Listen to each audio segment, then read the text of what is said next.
Hello കൂട്ടുകാരെ, എല്ലാവർക്കും സുഖം തന്നെയല്ലേ? കഴിഞ്ഞ പാഠം നമ്മൾ സീസൺ ആൻഡ് ടൈം എന്ന ഭാഗമായിരുന്നു. ഇത്തവണ നമ്മൾ ചർച്ച ചെയ്യാൻ പോകുന്നത് ജിയോഗ്രഫിയിലെ തന്നെ രണ്ടാമത്തെ പാഠം, in search of the source of wind. നമുക്ക് ഏറ്റവും പരിചയമുള്ളൊരു കൂട്ടുകാരനാണ് കാറ്റ്, അല്ലേ? ആ കാറ്റിന് പല സ്വഭാവങ്ങളും ഉണ്ട്, അല്ലേ? മനുഷ്യന്മാരെ പോലെ തന്നെ നല്ല തണുത്ത കാറ്റ് വരും, നമ്മളൊക്കെ നല്ല സന്തോഷിപ്പിക്കും, അല്ലെ? ചിലപ്പോ ചൂടുള്ള കാറ്റ് വരും, നമ്മളൊന്ന് വിഷമിപ്പിക്കും, അല്ലെ? നമുക്ക് പല സമയങ്ങളിലും പല രൂപത്തിൽ വരും. ചിലപ്പോൾ ചൂഴലിക്കാറ്റ് വരും, നമ്മളെ വല്ലാതെ നമ്മൾ എന്ത് ചെയ്യും, ബുദ്ധിമുട്ടിക്കും. അപ്പൊ വല്ലാതെ കോപം പിടിക്കുന്ന സമയമൊക്കെ, അല്ലെ? എവിടുന്നാണ് ഈ കാറ്റ് വരുന്നത്, എങ്ങനെയാണ് കാറ്റ് ഉണ്ടാവുന്നത്? ഇതാണ് നമ്മളുടെ ഇന്നത്തെ അല്ലെങ്കിൽ ഈ പാഠം ലക്ഷ്യമാക്കുന്നത്. In search of the source of wind. കാറ്റുണ്ടാകുന്ന ഘടകങ്ങൾ, അതിന്റെ ഉറവിടം എവിടെയാണ്? നമുക്കൊരു കാര്യം ചെയ്യാം. നമ്മുടെ വാസ്കോ ഡ ഗാമയെ ഓർമ്മ ഉണ്ടാവും, അല്ലെ? വാസ്കോ ഡ ഗാമ ഇന്ത്യയിലേക്ക് വന്ന ഒരു അനുഭവമാണ് നമ്മുടെ പാഠത്തിന്റെ ഫസ്റ്റ് പേജിൽ എഴുതിയിട്ടുള്ളത്. ഒന്ന് പരിചയപ്പെടാം. 8 July 1497, Vasco da Gama started his voyage in 4 ships from the port of Lisbon with a crew of 170. It was the longest voyage ever attempted in search of a country. They reached the coast of Brazil and from there they traveled to southeast.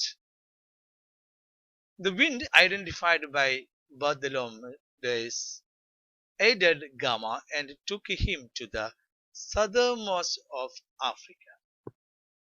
However, Gama left the place due to dispute with the local government. He sailed past Mombasa and reached Malindi. On sighting Indian merchants there, he sought the help of local navigator and set sail on 14th April 1498. With the help of the southwest monsoon winds, he reached Kapar near Kozhikode on 20 May after a voyage of 23 days. But Gama struggled a lot when he tried to return during the southwest monsoon season itself, neglecting the advice of experts. It took him 132 days to reach Malindi. ഇത് Vasco ഡ ഗാമയുടെ ഇന്ത്യയിലേക്കുള്ള ആദ്യത്തെ വരവും പോക്കുമായി ബന്ധപ്പെട്ട ഒരു ചെറിയ കുറിപ്പാണ്. Vasco da Gama അദ്ദേഹത്തിന്റെ നാടായ ലിസ്ബണിൽ നിന്ന് ഒരു യാത്ര പുറപ്പെടുകയാണ്. അങ്ങനെ ഭയങ്കര ദീർഘദൂരമുള്ള യാത്രയാണ്. 170ഓളം ആൾക്കാർ അദ്ദേഹത്തിന്റെ കൂടെ ഉണ്ട്. അങ്ങനെ ആദ്യം ഇവര് ബ്രസീലിലാണ് എത്തിയത്. പിന്നെ അവിടുന്ന് ബർത്തലോമ ഡയസ് എന്ന് പറയുന്ന ഒരു നാവികന്റെ സഹായത്തോടു കൂടിയിട്ട് അദ്ദേഹം ആഫ്രിക്കയില്, ബ്രസീലിൽ നിന്ന് ഈസ്റ്റിലേക്ക് ഉള്ള ആഫ്രിക്കയിലേക്ക് എത്തുകയാണ്.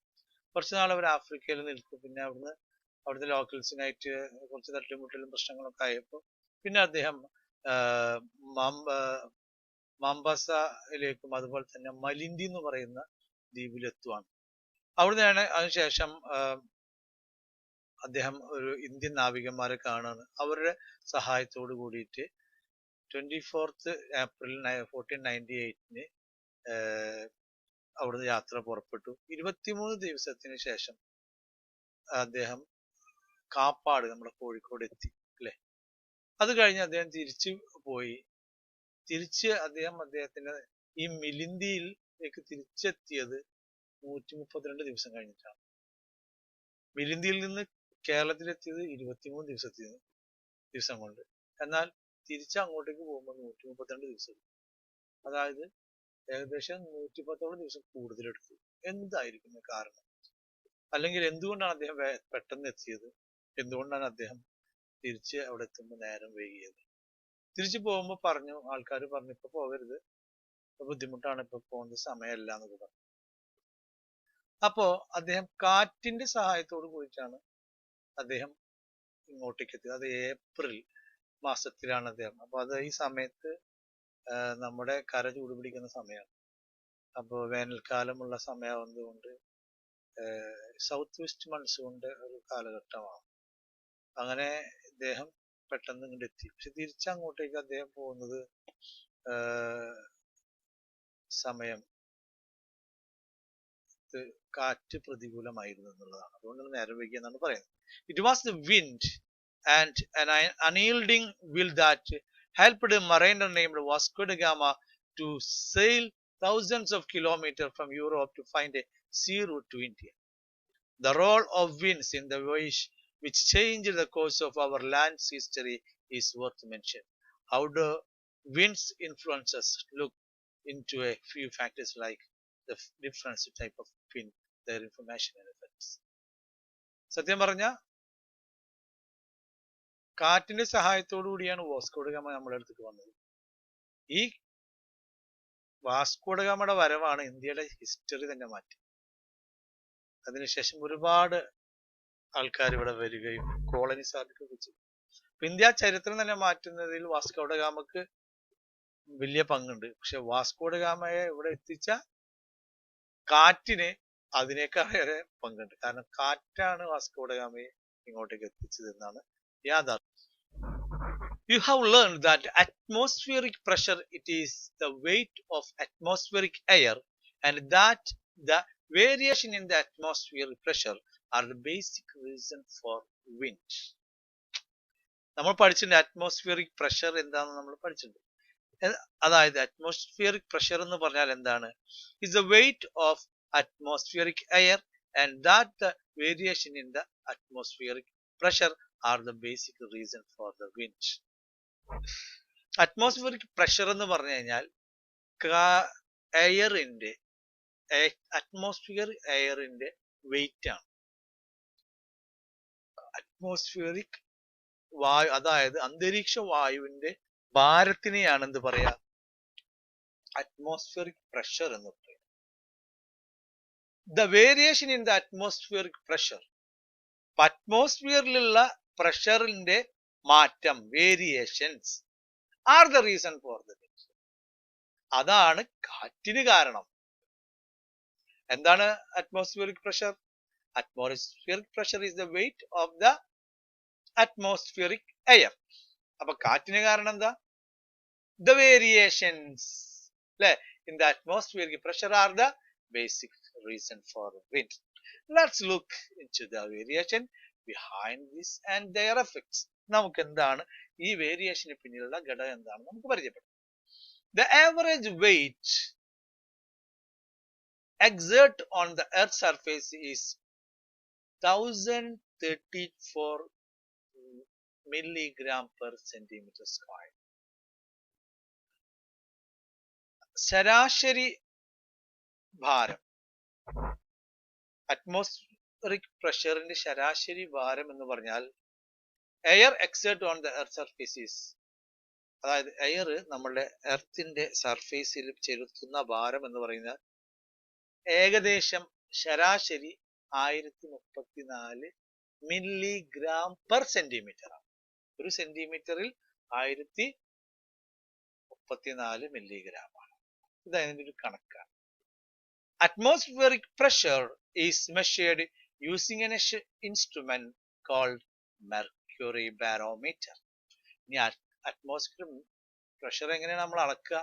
നമ്മൾ അളക്കുന്നത് മെർക്കുറി ബാരോമീറ്റർ എന്ന് പറയുന്ന ഒരു ഉപകരണം ഉപയോഗിച്ചിട്ടാണ്. It is recorded in units like millibar, MB and hectopascal. നമ്മൾ ഇതിനുപയോഗിക്കുന്ന യൂണിറ്റ് മില്ലിബാർ അല്ലെങ്കിൽ ഹെക്ടോപാസ്കൽ എന്നാണ്. മില്ലിബാർ അല്ലെങ്കിൽ ഹെക്ടോപാസ്കൽ. MB എന്ന് കണ്ടാൽ നമുക്കറിയാം ഇതെന്താണ്? അറ്റ്മോസ്ഫിയറിക് പ്രഷറിനെ സൂചിപ്പിക്കുന്നതാണ്. ഹെക്ടോപാസ്കൽ എന്ന് പറഞ്ഞു കഴിഞ്ഞാൽ നമുക്ക് എന്താ അറിയാം? ഇതും അറ്റ്മോസ്ഫിയറിക് പ്രഷറിനെ സൂചിപ്പിക്കുന്നതാണ് അല്ലെ. അപ്പൊ നമ്മള് ഗ്രാം എന്ന് പറഞ്ഞു കഴിഞ്ഞാലും കിലോഗ്രാം എന്ന് പറഞ്ഞു കഴിഞ്ഞാലും ടൺ എന്ന് പറഞ്ഞു കഴിഞ്ഞാലും അല്ലെ, ക്വിന്റൽ എന്ന് പറഞ്ഞാലൊക്കെ ഇത് എന്തിന്റെ യൂണിറ്റുകളാ? ഭാരത്തിന്റെ അല്ലെ. സെന്റിമീറ്റർ എന്ന് പറഞ്ഞു കഴിഞ്ഞാലും മീറ്റർ എന്ന് പറഞ്ഞു കഴിഞ്ഞാലും കിലോമീറ്റർ എന്ന് പറഞ്ഞു കഴിഞ്ഞാലും മൈൽ എന്ന് പറഞ്ഞാൽ ഇതൊക്കെ എന്താ? ദൂരത്തെ സൂചിപ്പിക്കുന്ന യൂണിറ്റുകളാണ്. എന്നാൽ അറ്റ്മോസ്ഫിയറിക് പ്രഷറിനെ സൂചിപ്പിക്കുന്ന യൂണിറ്റ് ആണ് മില്ലിബാർ അല്ലെങ്കിൽ hecto Pascal. The level of mercury at normal atmospheric pressure will be 76 centimeter. നമ്മുടെ ഒരു ശരാശരി അല്ലെങ്കിൽ മെർക്കുറി ബാരോമീറ്ററിലെ ഏറ്റവും സാധാരണമായ അറ്റ്മോസ്ഫിയറിക് പ്രഷർ എത്ര? 76 സെന്റിമീറ്റർ ആണ് മെർക്കുറി ബാരോമീറ്ററിൽ കാണിക്കുക. The atmospheric pressure at the point will be, അപ്പോ ആ 76 ആണ് നമ്മളുടെ നിൽക്കുന്നതെങ്കിൽ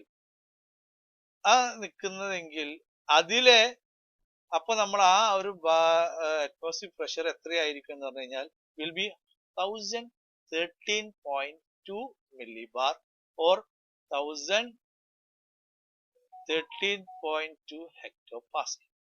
അപ്പൊ ഏറ്റവും നോർമലായി കിടക്കുന്ന ഏറ്റവും നോർമലായിട്ടുള്ള സമയം എന്ന് പറഞ്ഞു കഴിഞ്ഞാൽ 76 സെന്റിമീറ്റർ നമ്മൾ മെർക്കുറി ബാരോമീറ്റർ നിൽക്കുമ്പോഴാണ്.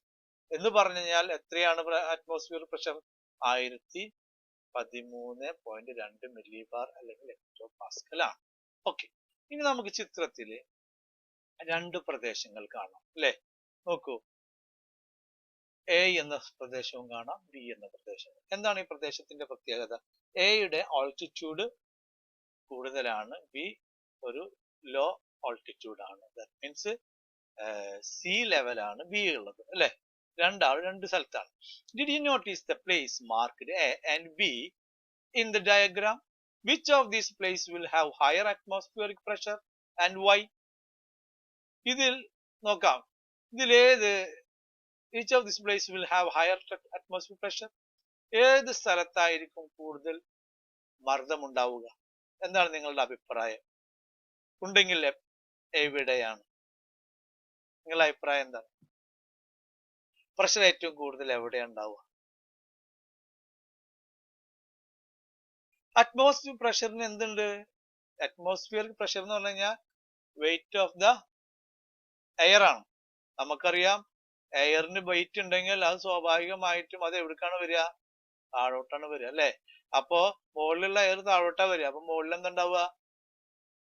ലോ പ്രഷർ ആണ് ഉണ്ടായിരിക്കുക, താഴെയായിരിക്കും, സർഫേസിനോട് ചേർന്ന്. കാരണം വേറുള്ള സാധനം അടിയിലേക്കല്ലേ വരിക, അപ്പൊ എയർ അടിയിലേക്കാണ് വരിക. അപ്പൊ അതുകൊണ്ട് എന്തുണ്ടാവും? താഴെ ഭാഗത്ത് എന്തുണ്ടാവും അല്ലെ. അപ്പൊ താഴ്ഭാഗത്ത്, അതായത് ബിയുടെ സ്ഥലത്തായിരുന്നു പ്രഷർ കൂടുതൽ ഉണ്ടാവുക. കാരണം because air has its weight അല്ലെ. അറ്റ്മോസ്ഫിയറിക് പ്രഷർ ആൻഡ് ഓൾട്ടിറ്റ്യൂഡ് നമുക്ക് കുറച്ചുകൂടി വിശദമായിട്ട് പഠിക്കാം. അറ്റ്മോസ്ഫിയർ പ്രഷറും ഓൾട്ടിറ്റ്യൂഡും തമ്മിലുള്ള ബന്ധം. The atmospheric pressure decrease with altitude. Atmospheric pressure decrease with altitude. നമ്മൾ നേരത്തെ പറഞ്ഞ പോലെ ഉയരം കൂടുന്തോറും അല്ലെ, ഓൾട്ടിറ്റ്യൂഡ് കൂടുന്തോറും അറ്റ്മോസ്ഫിയറിക് പ്രഷർ കുറഞ്ഞു വരും. The pressure decreases at the rate of 1 millibar per an altitude of 10 meters. അതായത് ഓരോ 10 മീറ്ററിനും 1 millibar വെച്ചിട്ട് കുറയും. Okay, as one goes up, there is a decrease in atmospheric pressure due to the rarefication of the air with altitude. ഒരാള് മുകളിലോട്ട് പോവുകയാണെങ്കിൽ സ്വാഭാവികമായിട്ടും അവിടെ എന്ത് സംഭവിക്കും? അറ്റ്മോസ്ഫിയറിക് പ്രഷർ കുറഞ്ഞു വരും. അതിന് കാരണം എന്താ? അതിനുള്ള കാരണമാണ് ഓരോ മില്ലിബാർ വെച്ചിട്ട് മുകളിലോട്ട് പോകുന്നവരും കുറഞ്ഞു വരും. മുകളിലുള്ള വായു താഴെ വന്നു, അപ്പൊ മുകളിൽ എയർ ഇല്ല, അപ്പൊ അവിടെ പ്രഷർ ഇല്ല, എയർ പ്രഷർ ഇല്ല. Okay, why do mountaineers carry oxygen cylinder? എന്തുകൊണ്ടാണ് മൗണ്ടനിയേഴ്സ്, അതായത് ഈ നമ്മുടെ പർവ്വതാരോഹകര് ഓക്സിജൻ സിലിണ്ടർ കൊണ്ടുപോകുന്നത്? നമുക്കറിയാം ഉയരത്തി കഴിഞ്ഞു കഴിഞ്ഞാൽ അവിടെ എന്തുണ്ടാവും? റയർ എയർ ആണ് അല്ലെ. That's why they keep oxygen cylinder with them അല്ലെ. You might have felt your ears clog as you go to the high altitude place like Ponmudi, Ooty and Brahmagiri. This is due to low pressure in these places. നമുക്ക് ടൂറിനൊക്കെ പോകുമ്പോൾ high range കയറി കഴിഞ്ഞാൽ അതിന്റെ മുകളിൽ എത്തിക്കഴിഞ്ഞാൽ സ്വാഭാവികമായിട്ടും നമ്മുടെ ചെവിയൊക്കെ അടയും. കാരണം എന്താണെന്നറിയാമോ? മുകളിൽ എയർ കുറവാണ്. നമ്മളുടെ ചെവികളിലൊക്കെ എയർ പാസേജുകൾ ഉണ്ടായാൽ മാത്രമാണ് നമുക്ക് പുറത്തുനിന്ന് നടക്കുന്ന കാര്യങ്ങൾ കേൾക്കാൻ പറ്റുള്ളൂ. എയർ ഇല്ലാതെ ആയിക്കഴിഞ്ഞാൽ അത് അടയാന്നാണ് പറയുക. ചെവി അടയാണ്. അപ്പൊ ചെവി അടയേണ്ട പോലെ തോന്നും. നമ്മളിങ്ങനെ കുലുക്കലൊക്കെ ഉണ്ടാവും. നമുക്ക് കുലുക്കിയിട്ട് കാര്യമില്ല, എയർ വേണം. മുകളിൽ എത്തുമ്പോൾ എയർ ഉണ്ടാവില്ല, എയർ കുറയും. അപ്പോഴാണ് നമുക്ക് അങ്ങനെ സംഭവിക്കുന്നത്. The atmosphere pressure and the latitude are severely proportional, inversely proportional. The atmospheric pressure and the altitude are inversely proportional. Inversely proportional എന്ന് പറഞ്ഞാൽ എന്താ? ഒന്ന് കൂടുമ്പോ ഒന്ന് കുറയും. അതായത് ഉയരം കൂടുമ്പോ പ്രഷർ കുറയും, ഉയരം കുറഞ്ഞാൽ പ്രഷർ കൂടും. മനസ്സിലായില്ലേ? ഉയരം കുറവുള്ള താഴ്ന്ന സ്ഥലത്ത് ഉയരം കുറവാണ്, അവിടെ പ്രഷർ കൂടുതലാണ്. എയറിന്റെ ഭാരം മുഴുവൻ അവിടെയാണ് വരിക. ഇല്ല, ഉയരം കൂടുന്ന സ്ഥലത്തോ ഇവിടുത്തെ എയറൊക്കെ പോയി ഇവിടെ പ്രഷർ കുറവ്. ഇൻവേഴ്സൽ, കൂടുമ്പോ കുറയാം. You would have understood now that altitude is an important factor influencing the atmosphere pressure. ഇതിന് നമുക്ക് എന്ത് മനസ്സിലായിണ്ടാവും? ഉയരം പ്രഷറിനെ സ്വാധീനിക്കുന്നുണ്ട്. ഉയരം പ്രധാനപ്പെട്ട ഒരു ഫാക്ടറാണ്. അത് എന്തിനെ സ്വാധീനിക്കുന്നുണ്ട്? നമ്മുടെ പ്രഷർ കൂട്ടാനും കുറക്കാനും സ്വാധീനിക്കുന്നുണ്ട്. Apart from altitude പുറമെ ടെമ്പറേച്ചർ ആൻഡ് ഹ്യൂമിഡിറ്റി. കഴിഞ്ഞ കൊല്ലം നമ്മൾ പറഞ്ഞിട്ടുണ്ട് ഹ്യൂമിഡിറ്റി എന്താ. ചൂടും അതേപോലെ തന്നെ ഹ്യൂമിഡിറ്റിയും അതുപോലെ തന്നെ ആർദ്രതയും അന്തരീക്ഷത്തിലെ ഈ വായുവിന്റെ ഭാരത്തിനെ, അതായത് അന്തരീക്ഷ മർദ്ദത്തെ സ്വാധീനിക്കുന്നുണ്ട് എന്നാണ് പറയുന്നത്.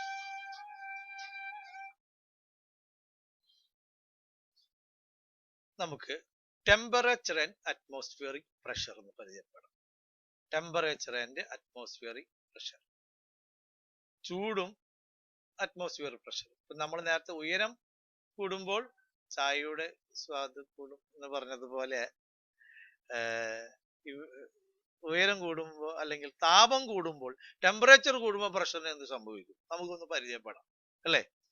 Like any other object, air also expand when it gets heated. അറിയോ മക്കളെ? Like any other object, air also expand when it gets heated. ചൂട് തട്ടുമ്പോ എയറും എന്ത് ചെയ്യും? വികസിക്കുന്ന പറഞ്ഞു. എയർ വികസിക്കും. മറ്റു വസ്തുക്കളും അതുപോലെ തന്നെ ചൂട് തട്ടിക്കഴിഞ്ഞാൽ വികസിക്കും. The expanded air is less dense and hence its essence. അപ്പോ കട്ടിയുള്ള ഒരു സാധനം ലൂസായി കഴിഞ്ഞാൽ എന്താ ഉണ്ടാവുക?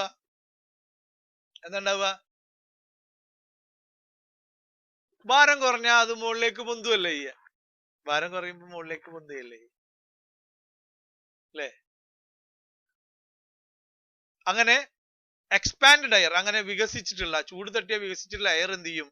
അത് ആ ചൂടുള്ള എയർ മുകളിലേക്ക്, ഭാരം കുറവായതുകൊണ്ട് മുകളിലേക്ക് ഇങ്ങനെ വന്ന് ചൂട് കൂടുമ്പോ ആ ചൂട് തട്ടി കഴിഞ്ഞ് ഇങ്ങനെ മുകളിലേക്ക്. This leads to the lowering of atmospheric pressure. അപ്പൊ എന്താ? ഇവിടുത്തെ എയർ, ഇവിടെ ഉള്ളപ്പോ ഒരുപാട് എയർ ഉണ്ട്, ചൂട് തട്ടുന്നു. ആ ചൂട് തട്ടുമ്പോ എന്തുണ്ടായി? ഈ എയർ മുകളിലേക്ക് പോകുന്നു. അപ്പൊ ചൂട് തട്ടിക്കഴിഞ്ഞാൽ ഇവിടെ എന്താ ഉണ്ടാവുക? എയർ ഇല്ല. അപ്പൊ ഇവിടെ എന്താ? Low pressure. ഇവിടുത്തെ എയർ എങ്ങോട്ട് പോയി? മുകളിലേക്ക് പോയി. അപ്പൊ ഇവിടെ എന്തായി? High pressure. അപ്പൊ ചൂടുള്ള സ്ഥലത്ത് എന്ത് സംഭവിക്കുന്നു? എയറിന് എക്സ്പാൻഷൻ സംഭവിക്കുന്നു. then the expanded air ascends, അങ്ങനെ മുകളിലേക്ക് പോകുന്നു. അപ്പൊ എന്ത് സംഭവിക്കുന്നു? ചൂട് തട്ടുന്ന സ്ഥലത്ത് എയർ ഇല്ലാതെ വരുന്നു. ആ എയർ ഇല്ലാത്തടത്താണ് നമ്മൾ ലോ പ്രഷർ എന്ന് പറയുന്നത്. the ascending air spreads to the sides and it start cooling. അങ്ങനെ സൈഡിലേക്ക് പോയ സാധനം അത് എന്ത് ചെയ്യുന്നു? മുകളിലേക്ക് പോയി അവിടെ വെച്ചിട്ട് തണുക്കുന്നു. on cooling it becomes dense and descends. അപ്പൊ അങ്ങനെ മുകളിൽ പോയി കഴിഞ്ഞാൽ എന്താ സംഭവിക്കുക? ചൂടില്ലാത്ത സ്ഥലത്ത് പോയിട്ട് അവർ കട്ടുപിടിക്കുന്നു. കട്ടുപിടിക്കുമ്പോ പിന്നെന്താ ഉണ്ടാവുക? താഴുന്നു. അങ്ങനെ ഈ ഒരു പ്രക്രിയ ഇങ്ങനത്തെ വാഴുന്നു, മുകളിലേക്ക് പോകും. On cooling it become dense. തട്ടി വിടുമ്പോൾ കട്ടി കൂടുന്നു, അല്ലെ? തണുപ്പ് കൂടുമ്പോൾ കട്ടി കൂടുന്നു, ചൂട് കൂടുമ്പോൾ കട്ടി കുറയുന്നു, ഇങ്ങനെ വരും പോകും ചെയ്തു. As A result the atmosphere pressure increases. ഇങ്ങനെ മുകളിൽ എത്തുമ്പോ എന്താ സംഭവിക്കുക? അവിടെ കട്ടി കൂടുന്നു, കൂളാവുമ്പോ എയറൊക്കെ ഡെൻസ് ആകുന്നു, ദെൻ എയറിന് ഭാരം കൂടുന്നു. അപ്പൊ അവിടെ എന്തുണ്ടാവുന്നു? അവിടെ ഹൈ പ്രഷർ ഉണ്ടാകുന്നു. The atmosphere pressure decreases as the temperature increases and vice versa. അപ്പൊ അറ്റ്മോസ്ഫിയർ പ്രഷർ കുറയുന്നു എപ്പോൾ? ടെമ്പറേച്ചർ ഇൻക്രീസ് ചെയ്യുമ്പോൾ. ടെമ്പറേച്ചർ കൂടുമ്പോൾ അറ്റ്മോസ്ഫിയർ പ്രഷർ കുറയുന്നു. ടെമ്പറേച്ചർ എന്താ പറയാ, ടെമ്പറേച്ചർ കുറയുമ്പോൾ അറ്റ്മോസ്ഫിയർ പ്രഷർ കൂടുന്നു, അല്ലെ? തണുക്കുമ്പോ ടെമ്പറേച്ചർ കുറയാന്ന് പറഞ്ഞാൽ തണുക്കലാണല്ലോ, അല്ലെ?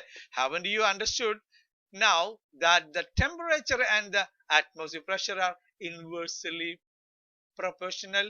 അല്ലെ? ഇപ്പൊ നമ്മൾ ഇതും കണ്ടു, അല്ലെ? നേരത്തെ ഓൾട്ടിറ്റ്യൂഡ് എന്തായിരുന്നു? ഉയരം കൂടുമ്പോ പ്രഷർ കുറയും, ഉയരം കുറയുമ്പോൾ പ്രഷർ കൂടും. അതുപോലെ തന്നെ ചൂട് കൂടുമ്പോൾ പ്രഷർ കുറയും, ചൂട് കുറയുമ്പോൾ പ്രഷർ കൂടും. അതുപോലെ തന്നെയാണ് given below are the day and night scenes of a place. നോക്കൂ, compare the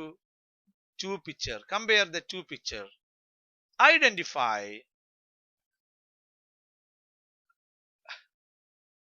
ഈ രണ്ട് പിക്ചർ നമ്മളൊന്ന് പരിശോധിച്ചാൽ, അല്ലെ? Law and high atmosphere pressure and suitably mark high and low in the pressure.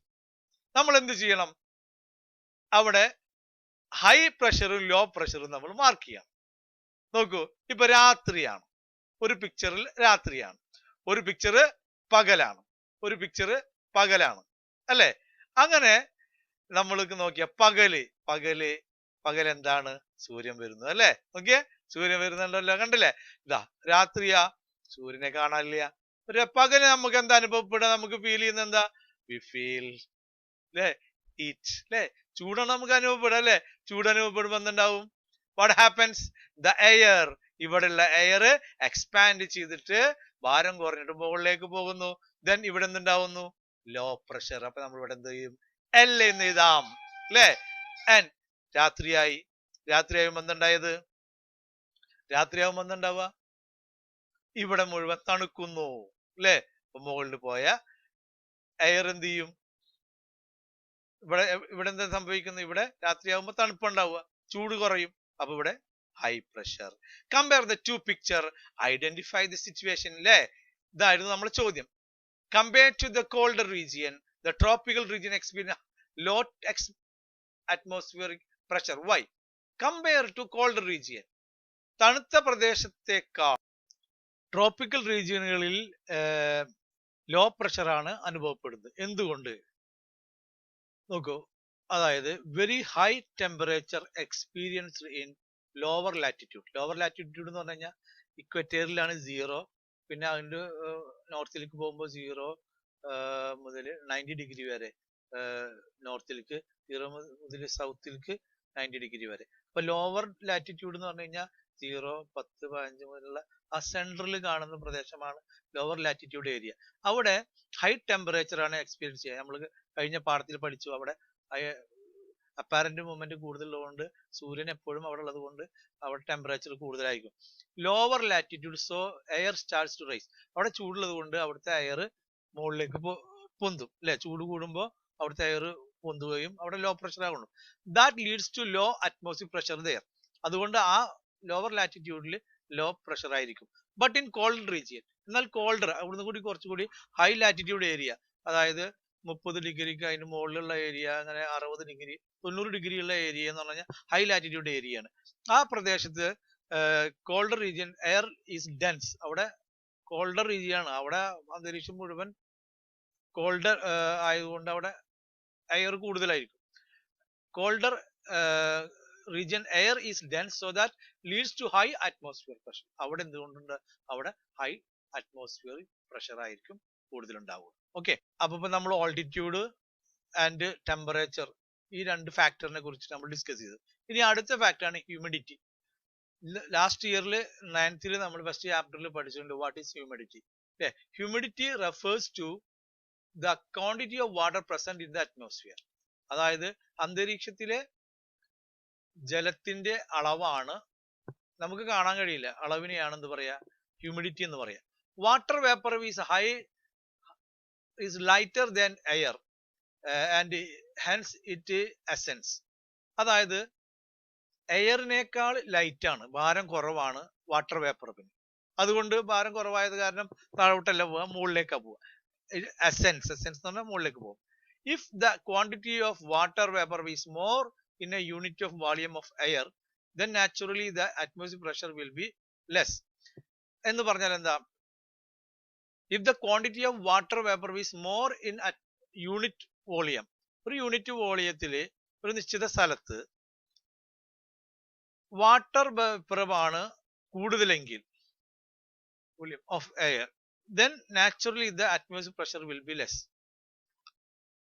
കൂടുതൽ വാട്ടർ വേപ്പറുമാണെങ്കിൽ അതിന്റെ അർത്ഥം എന്താ, അവിടെ എയർ ഇല്ല എന്നർത്ഥം.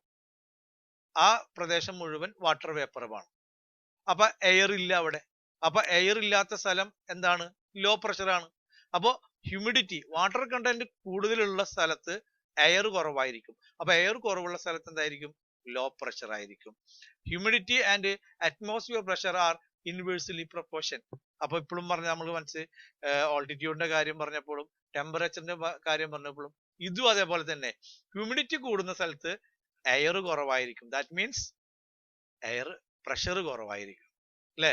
ഹ്യൂമിഡിറ്റി കുറവുള്ള സ്ഥലത്ത് എന്താ, അവിടെ എയർ ഉണ്ടായിരിക്കും, വെള്ളം കുറവായിരിക്കും. അപ്പൊ എയർ കൂടുതലുള്ള സ്ഥലത്ത് ഹൈ പ്രഷർ ആയിരിക്കും. അപ്പൊ ഇൻവേർഷൻ ആണ്, ഹ്യൂമിഡിറ്റി കൂടുമ്പോൾ പ്രഷർ കുറയുന്നു, ഹ്യൂമിഡിറ്റി കുറയുമ്പോൾ പ്രഷർ കൂടുന്നു.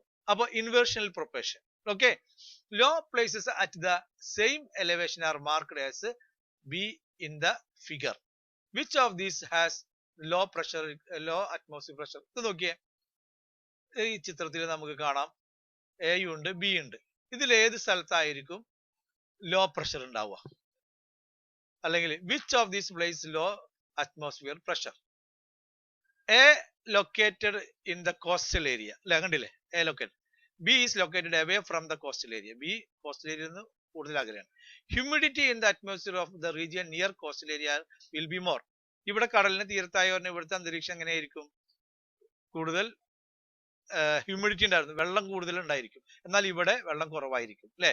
The atmospheric pressure will be less here. ഇവിടെ എന്തായിരിക്കും, അപ്പോ വെള്ളം കൂടുതലായതുകൊണ്ട് ഇവിടെ എയർ കുറവായിരിക്കും, അപ്പൊ ഇവിടെ എന്തായിരിക്കും, ലോ പ്രഷർ ആയിരിക്കും. So A has a low atmosphere pressure. അപ്പൊ A എന്താണ്, ലോ അറ്റ്മോസ്ഫിയർ പ്രഷർ ആണ്. ബി എന്തായിരിക്കും, ഹൈ പ്രഷർ ആയിരിക്കും, കാരണം ഇവിടെ എയർ കൂടുതലായിരിക്കും. ഓക്കെ, ഇതിൽ നിന്ന് നമുക്ക് എന്ത് മനസ്സിലായി, altitude, temperature and humidity experience high region influence the atmospheric pressure. Variation in atmosphere pressure occur in accordance with the variation in the above factors. അതായത് ഈ പറയുന്ന ഫാക്ടറുകളിലെ വേരിയേഷൻ ഉണ്ടായാൽ അറ്റ്മോസ്ഫിയറിൽ വേരിയേഷൻ ഉണ്ടാകുന്നു. If the atmosphere pressure of an area is higher than that of the surrounding region, it can be higher pressure. In that case, what would low pressure be? അതായത് ചുറ്റുപാടിനെ അപേക്ഷിച്ച് ഒരു പ്രദേശത്ത് കൂടുതൽ അറ്റ്മോസ്ഫിയർ പ്രഷർ ഉണ്ടെങ്കിൽ അതിനെ high pressure എന്ന് പറയും. എന്നാൽ ലോ പ്രഷർ എന്ന് പറഞ്ഞാലോ, ചുറ്റുപാടിനെ അപേക്ഷിച്ച് ആ പ്രദേശത്ത് കുറച്ച് എയർ പ്രഷർ ഉള്ളെങ്കിൽ അവിടെ ലോ പ്രഷർ എന്ന് പറയും. ഇതാണ് what is high pressure and what is low pressure. You have learned about isotherms in various classes. നമ്മൾ isothermsനെ കുറിച്ച് മുമ്പ് പറയുന്നുണ്ട്. Similarly, isobars are the imaginary lines joining the places. അങ്ങനെ ഒരേ മർദ്ദമുള്ള പ്രദേശങ്ങളെ ജോയിൻ ചെയ്ത് വരക്കുന്ന ലൈനിനെയാണ് ഐസോബാർ എന്ന് പറയുന്നത്. We can easily understand the distribution of atmospheric pressure of any region by observing the isobar. Isobar മനസ്സിലാക്കിയിട്ട് നമുക്ക് ഓരോ പ്രദേശത്തിന്റെയും അന്തരീക്ഷ മർദ്ദം, അറ്റ്മോസ്ഫിയർ പ്രഷറിനെ കുറിച്ച് നമുക്ക് മനസ്സിലാക്കാൻ വേണ്ടി സാധിക്കുമെന്നാണ്. ഇനി observe the figure 2.4 and distribution of atmosphere pressure of A region in 2 different season. രണ്ട് വ്യത്യസ്തമായ സീസണുകളിലെ ഒരേ പ്രദേശത്തിന്റെ അറ്റ്മോസ്ഫിയർ പ്രഷറിലെ വേരിയേഷൻ ആണ് ഇപ്പോൾ ഇവിടെ കാണുന്നത്. ഇത് രണ്ട് വ്യത്യസ്ത കാലങ്ങളിൽ ഇത് ചിത്രം ബി ചിത്രം. ഒരു സമയത്ത് ഇവിടെ ഈ ഭാഗത്ത് ഹൈ പ്രഷർ ആണ്, 750 ആണ് അല്ലെ. മറ്റൊരു കാലത്ത് ഇവിടെ 720 ആണ് അല്ലെ. അപ്പോ ഇതില് ഈ കാണുന്ന സ്ഥലത്ത് ഏത് പ്രഷർ ആയിരിക്കും? ഹൈ പ്രഷർ ആണോ ലോ പ്രഷർ ആണോ? ഈ കാണുന്ന സ്ഥലത്ത് ഏതായിരിക്കും? നമുക്കറിയാം ഇതിന്റെ സറൗണ്ടിങ്സിൽ അപേക്ഷിച്ച് ഈ പ്രദേശത്ത് കുറഞ്ഞ അറ്റ്മോസ്ഫിയറിക് പ്രഷർ ആണ്. സോ ഈ പ്രദേശത്ത് ലോ പ്രഷർ ആയിരിക്കും. ഈ പ്രദേശത്തെ അപേക്ഷിച്ച് ഇതിന്റെ ചുറ്റുപാടുകളിൽ ലോ പ്രഷർ ആണ്, അപ്പൊ ഇവിടെ ഹൈ പ്രഷർ ആയിരിക്കും. ഓക്കെ, ഇതാണ് നമുക്ക് ചിത്രം കണ്ടിട്ട് മനസ്സിലാക്കാൻ സാധിക്കുന്നത്. Observe the distribution of isobar in the given figure and mark the place experience high pressure and low pressure. Okay, അപ്പൊ ഇവിടെ എൽ ആൻഡ് ഇവിടെ ഹൈ എന്നാണ് രേഖപ്പെടുത്തുക. അപ്പൊ നമ്മള് ഇന്ന് മനസ്സിലാക്കിയത് എന്താണ് അറ്റ്മോസ്ഫിയറിക് പ്രഷർ അല്ലെ. പിന്നെ നമ്മൾ പരിചയപ്പെട്ടു what is the instrument used for measuring atmospheric pressure. Then what are the units of atmospheric pressure. Then what are the factors influencing the variation of the atmospheric pressure. Those are altitude, temperature and humidity. Okay, all these are inversional proportion. That means ഒന്ന് കൂടുമ്പോൾ കുറയും എന്നുള്ളതാണ് നമ്മൾ മനസ്സിലാക്കിയത്.